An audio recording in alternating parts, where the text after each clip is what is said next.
Bismillahirrahmanirrahim. Assalamualaikum warahmatullahi taala wabarakatuh. Baiklah, pada hari ini kami akan membentangkan subjek UTC 1012 Penglihatan Etika dan Peradaban yang bertajuk Amalan Rumah Terbuka dalam Masyarakat Melayu dan Cina di Kampung Padang Midin, Kuala Terengganu.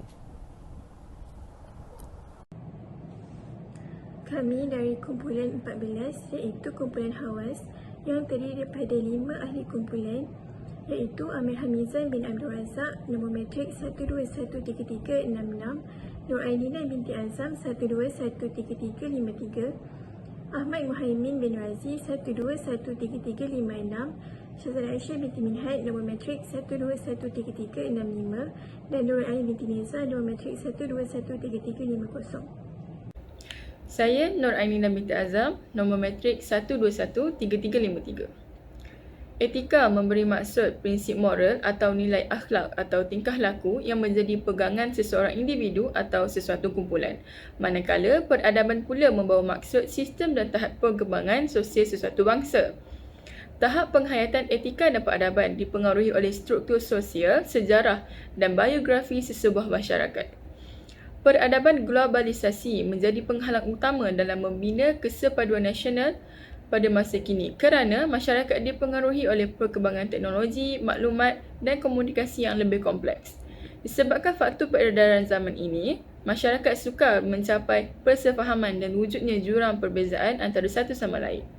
Secara tidak langsung, adat dan tradisi masyarakat kian pupus di mamah zaman. Tradisi ialah suatu adat atau amalan yang sudah sebati dalam kehidupan sesuatu masyarakat. Amalan rumah terbuka pula merupakan suatu contoh tradisi yang berhubung kait dengan etika dan peradaban. Amalan ini banyak memberi impak positif pada masyarakat, terutamanya dalam mengeratkan perpaduan kaum yang selari dengan kehendak etika dan peradaban. Persoalan utama kajian ini adalah untuk memberi pengetahuan kepada umum tentang konsep amalan rumah terbuka. Amalan rumah terbuka bermaksud sebuah perayaan yang disambut oleh masyarakat berbilang kaum dengan tujuan memupuk persefahaman di kalangan masyarakat. Hal ini jelas dapat dilihat ketika tradisi ini diamalkan. Rumah terbuka tidaklah terhad kepada masyarakat Melayu sahaja, malah ia juga turut diraikan oleh masyarakat Cina, India dan lain-lain lagi. Dari situ kita dapat lihat berlakunya percampuran kaum dan pertukaran budaya ketika amalan ini dianjurkan. Amalan rumah terbuka bagi orang bukan Melayu seperti Cina dan India sudah semestinya berlainan tidak kira dalam apa juga aspek seperti sambutan, cara bersalaman, pakaian serta makanan dan lain-lain lagi. Dengan adanya perbezaan ini, ia memberi peluang kepada masyarakat untuk saling memahami dan menghormati budaya masing-masing. Amalan rumah terbuka memberi kefahaman kepada rakyat tentang nilai hidup ajaran kaum berlainan yang menganjurkan sifat berbaik sesama manusia. Jadi, secara tidak langsung, rumah terbuka akan mendidik jiwa masyarakat pelbagai kaum di negara ini untuk menerima kepelbagaian budaya yang wujud. Selain itu, amalan rumah terbuka memberikan makna besar kepada anggota masyarakat mengenai perpaduan yang harus wujud untuk mengelakkan sebarang unsur prejudis terhadap keharmonian negara. Objektif kajian yang ingin dicapai oleh kumpulan kami iaitu yang pertama, mengenal pasti konsep amalan rumah terbuka di Kampung Padang Midin yang terletak di Kuala Terengganu. Yang kedua, menganalisis perbandingan amalan rumah terbuka di antara masyarakat Melayu dan masyarakat Cina di Kampung Padang Midin di Kuala Terengganu. Lokasi dan skop kajian. Kajian ini telah dijalankan di negeri Terengganu yang merupakan sebuah negeri yang berada di dalam Malaysia. Negeri ini berada di pantai timur semenanjung Malaysia dan bersempadan dengan negeri Kelantan dan juga Pahang. Kampung Padang Midin merupakan sebuah kampung yang terletak di Bukit Payung, negeri Terengganu Darul Iman. Kampung ini mempunyai keluasan sekitar dalam 2 km persegi dan kepadatan penduduknya yang dipenuhi dengan pelbagai masyarakat, agama dan juga bangsa dianggarkan antara 100 hingga 500 orang penduduk.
Pada hari ini, saya akan menerangkan mengenai analisis dapatan kajian. Berdasarkan analisis dapatan kajian dari aspek pandangan responden mengikut jantina, terdapat 47% merupakan hasil dapatan responden perempuan, manakala 53% lagi daripada responden lelaki. Hasil dapatan ini juga mendapati 85% terdiri daripada golongan berumur 19 hingga 23 tahun, manakala 10% terdiri daripada golongan berusia 31 hingga 36 tahun dan 5% lagi terdiri daripada golongan yang berusia 24 hingga 30 tahun. Berdasarkan bangsa, hasil dapatan kajian ini dapat dirumuskan seperti berikut. 97% terdiri daripada bangsa Melayu, manakala 3% lagi terdiri daripada bangsa Cina. Berdasarkan konsep amalan rumah terbuka ini dapat disimpulkan seperti berikut. Yang pertama, dapat memberikan banyak kebaikan kepada orang ramai. Yang kedua, dapat mengeratkan hubungan silaturahim antara satu sama lain. Yang ketiga, merupakan satu medium untuk kita mengenali dan memahami budaya kaum-kaum di Malaysia. Yang keempat, merupakan satu amalan yang tidak mengeluarkan kos dan perbelanjaan yang besar. Yang kelima, keseronokan dan kebaikan yang diperoleh oleh semua golongan menjadikan amalan rumah terbuka ini sebagai amalan yang ketinggalan zaman. Dan yang terakhir, amalan rumah terbuka ini tidak mengganggu ketenteraman penduduk setempat. Seterusnya, perbandingan amalan rumah terbuka masyarakat Melayu dengan masyarakat Cina ialah yang pertama, perbezaan amalan rumah terbuka antara masyarakat Melayu dan Cina diukur dari segi pakaian. Yang kedua, ketupat merupakan makanan tradisi masyarakat Melayu, manakala dimsum merupakan makanan wajib masyarakat Cina pada hari perayaan mereka. Yang ketiga, masyarakat bukan Melayu juga akan melihat budaya dan amalan bersalam-salaman masyarakat Melayu pada hari raya mereka. Yang keempat, pihak yang tidak terlibat dengan hari perayaan tersebut turut terlibat sekali untuk meraihkannya. Yang kelima, pemahaman yang mendalam terhadap budaya masyarakat Melayu akan menjadikan masyarakat lain sentiasa diterima dalam kalangan masyarakat Melayu. Dan yang terakhir, masyarakat Cina akan melihat bagaimana budaya masyarakat Melayu itu dipengaruhi oleh agama mereka, iaitu agama Islam. Baiklah, analisis dapatan kajian. Pengkaji dapati terdapat beberapa implikasi dalam kajian ini. Yang pertama, adat dan tradisi setiap masyarakat semakin luput di telan zaman. Misalnya, permainan tradisional seperti konda-kondi, galah panjang dan sebagainya. Hal ini kerana golongan muda kini lebih memilih untuk meluangkan masa mereka dengan gadget semata dan mereka kurang didedahkan dengan permainan tersebut.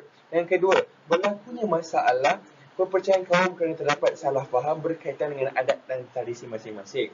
Hal ini kerana masyarakat kini menimbulkan perselisihan faham yang sedikit, tapi sebenarnya boleh diselesaikan dengan begitu mudah. Yang ketiga, masyarakat muda kurang berminat dengan amalan rumah terbuka. Hal ini kerana masyarakat muda kini lebih mencintai sosial media berbanding mengeratkan silaturahim bersama masyarakat. Apabila ada implikasi, pasti ada cadangan untuk menghilangkan implikasi tersebut. Baiklah, yang pertama, golongan muda perlu menanam nilai ingin tahu tentang budaya kaum sendiri agar mereka dapat mengekalkan tradisi tersebut. Hal ini kerana apabila seseorang individu itu ingin mendalami adat dan tradisi kaum masing-masing, pasti akan meningkatkan nilai kualiti sesuatu kaum dan mengekalkan adat dan tradisi tersebut. Yang kedua, program-program kemasyarakatan perlu diketengahkan lagi bagi memupuk nilai silaturahim sesama insan dapat bertahan kukuh. Hal ini kerana program-program ini akan meningkatkan nilai silaturahim sesama insan. Dan yang terakhir, ibu bapa perlu mainkan peranan yang amat besar bagi mengalahkan anak mereka bergaul dengan kaum lain supaya mereka sedar betapa pentingnya kehormatan kaum dan agama. Justru dengan itu, anak-anak dapat membezakan antara hak dan yang batil. Dengan adanya cadangan-cadangan yang sungguh bernas tadi, maka saya akan utarakan beberapa kesimpulan. Yang pertama, dapat mengeratkan hubungan silaturahim di antara masyarakat yang pelbagai. Hal ini kerana amalan rumah terbuka sudah menjadi medan utama untuk merapatkan hubungan silaturahim dengan lebih kukuh. Yang kedua, dapat mewujudkan masyarakat yang hidup dalam keadaan aman dan tenteram di negara ini. Hal ini kerana apabila semua kaum telah bersatu padu, maka akan melahirkan negara yang aman dan tenteram. Dan yang terakhir, dapat mempelajari budaya dan adat asal kaum lain dan akan memahaminya. Apabila amalan rumah terbuka sudah menjadi medan utama, maka kaum-kaum lain akan dapat mempelajari budaya kita dan kita juga akan dapat mempelajari adat dan budaya mereka. Baiklah, di sini saya lampirkan beberapa lampiran yang kami rujuk. Yang pertama, Kamus Dewan edisi keempat. Kamus Dewan edisi keempat ini menjadi bahan utama kepada kami dan sedikit sebanyak membantu dalam metodologi. Dan yang kedua, Keratan Akhbar. Keratan Akhbar ini menjadi bahan utama juga dalam objektif kajian. Dan yang ketiga, pemandangan sawah padi di Kampung Padang Midin. Dan di sinilah lokasi kajian kami. Sekian, terima kasih.